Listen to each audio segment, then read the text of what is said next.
Ketemu lagi. Salam Pancasila. Kali ini saya ingin memberi sedikit gambaran, ya, tentang fenomena virus corona atau COVID-19. Sepertinya masyarakat setengah tahu, setengahnya tidak, setengahnya takut, setengahnya tidak takut. Ya, jadi ini kan jadi polemik atau dilema lah ya. Jadi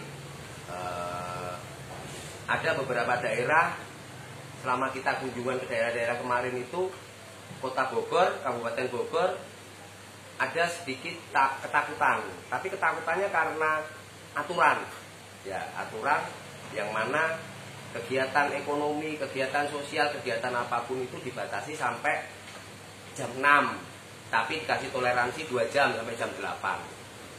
Tapi di tempat-tempat lain, bahkan di Kabupaten Bogor, yang daerah-daerah yang tertentu itu sama sekali tidak ada aturan itu.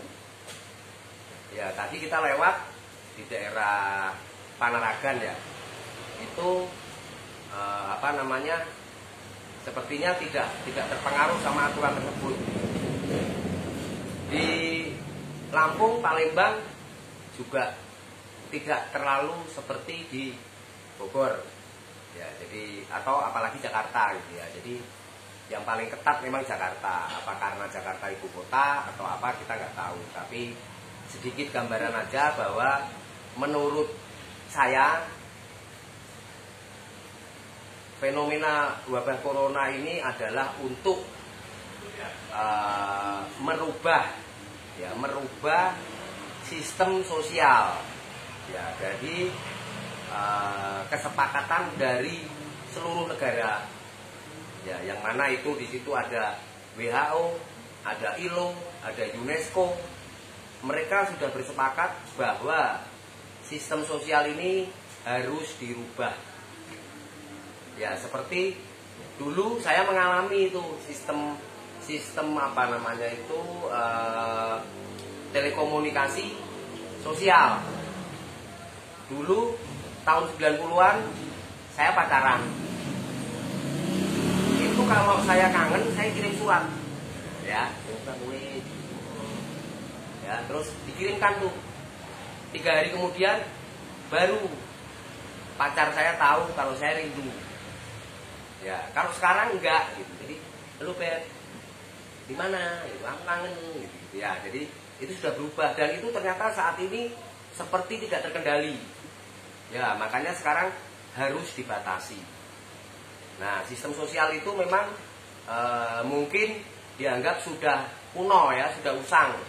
Dan memang kita buktikan setiap hari di mana-mana sistem sosial itu sudah usang, sudah tidak berguna, berpengaruh buruk. Saya tanya, ketika ada kumpulan sosial mana yang baik? Ya, saya rasa sulit kita menunjukkan. Contohnya gini, ibu-ibu kumpul, ya, itu yang dibahas apa? Berondong, ya, terus belanja tas mahal. Bapak-bapak sama, kayak gitu juga. Anak-anak yang dibahas apa? Narkoba, seks bebas, tawuran, pencurian, pembulian. Ya, yang dibahas seperti itu memang sudah merusak. Jadi menurut saya ini memang harus diganti dan sepertinya memang diganti. Dengan apa? Dengan sistem online. Jadi dikurangi untuk berkumpul-kumpul gitu. Karena kumpulannya itu sudah menimbulkan hal-hal negatif.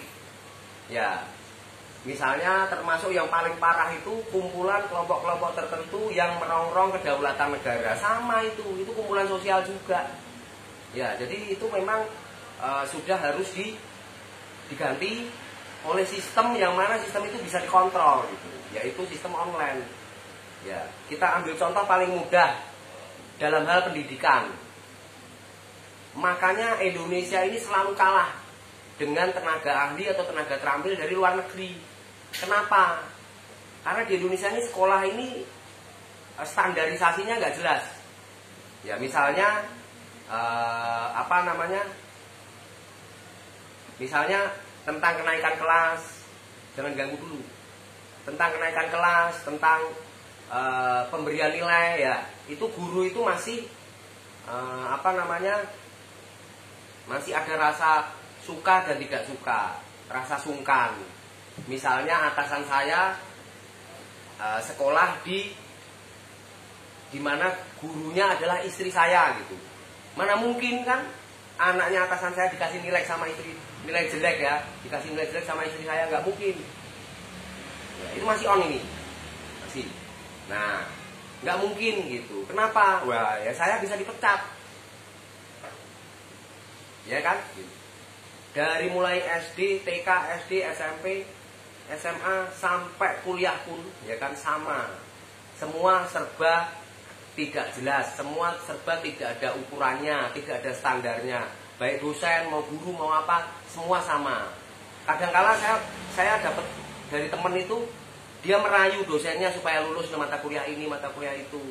Ya, makanya karena standarisasinya nggak jelas, lulusan manapun ketika melamar kerja tetap dites. Ya kan? Berarti perusahaan-perusahaan itu nggak percaya sama perguruan tinggi favorit, misal ITB, IPB, Unpad, Gajah Mada, ya. Tetap kalau misalnya dia melamar kerja itu tetap dites. Artinya kan untuk apa sekolah ketika dia mau bekerja berdasarkan kepintarannya tetap dites gitu. Nah, itu kan berarti buruk. Dianggap buruk ya. Makanya sekarang mungkin diganti dengan sistem online.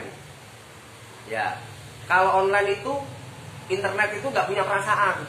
Dia nggak takut. Nilainya jelek tetap aja jelek. Nilainya bagus. Jadi nggak ada rasa takut. Terus nggak bisa disogok. Ya kan, kalau guru, dosen kan bisa disogok. Ya, jadi kalau internet nggak bisa disogok. Terus internet itu lurus-lurus saja. Ya, jadi untuk emak-emak yang saat ini menderita karena sistem online, ya kan nanti lama-lama akan terlatih. Ya, kalau sistem online ini sudah dibuat dengan baik, saya rasa nanti akan mudah lah. Ya kan, nggak mungkin pemerintah itu menyulitkan. Ya, jadi paham ya, jadi sistem sosial ini memang harus dirubah. Karena tidak ada kumpulan-kumpulan sosial yang membawa kebaikan. Oke? Jelas nggak? Jelaskan? Merdeka. Merdeka.